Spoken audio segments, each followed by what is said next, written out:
మనం 2-3 సార్లు డిబేట్ చేసినప్పుడు నోరు మెదపని విజయసాయి రెడ్డి ఇవాళ ఎందుకు మాట్లాడుతున్నాడు అంటే తన వ్యక్తిగత జీవితం ఆ విశాఖపట్నంలో ఒక మహిళా కార్పొరేటర్కి మేయర్ పదవి ఇప్పిస్తానని డబ్బులు తీసుకుంటే ఆమెకి సీట్ ఇవ్వకపోతే ఆమె ఆత్మహత్య చేసుకోవడానికి ప్రయత్నిస్తే సెవెన్ హిల్స్ హాస్పిటల్లో రికార్డులు ఏమయ్యాయి దీని గురించి విజయసాయి రెడ్డి ఆ రోజు కానీ ఈ రోజు కానీ మాట్లాడా అంటే ఆయన వ్యక్తిగత జీవితం గురించి మనం బహిరంగంగా చర్చించడం కరెక్ట్ కాకపోవచ్చు కానీ ఇదే విజయసాయి రెడ్డి వ్యక్తిగత జీవితము ఆయన మహిళల పట్ల ఉన్న విధానం బట్టి వైఎస్ జగన్మోహన్ రెడ్డి గారి భారత దగ్గరకు వచ్చి మొదలుపెట్టుకున్న మహిళలు ఎంతమంది అన్నది బయటకు వచ్చింది ఎప్పుడైనా వచ్చిందా విజయసాయి రెడ్డి గారి భార్య వెళ్ళి మా ఆయనకి విశాఖపట్నం తప్పించకపోతే మా కుటుంబం నిలబడదని చెప్పిన సంగతి ఇవాళ భారత గారు బయట పెడుతుందా అంటే విజయసాయి రెడ్డి యొక్క నైతిక ప్రవర్తన అంటే అతను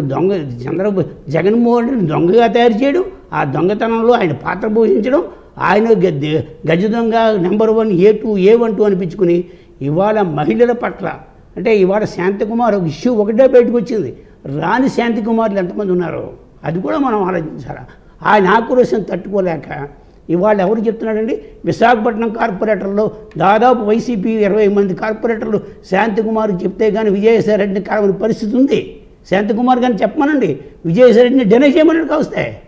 విశాఖపట్నంలో ఇప్పుడు ప్రజెంట్ ఉన్న కార్పొరేటర్లో ప్రతి వాళ్ళకి తెలుసు విజయసాయి రెడ్డిని కలవాలంటే శాంతిని కలవాలని అంటే ఆ పరిస్థితి ఎందుకు వచ్చింది ప్రభుత్వం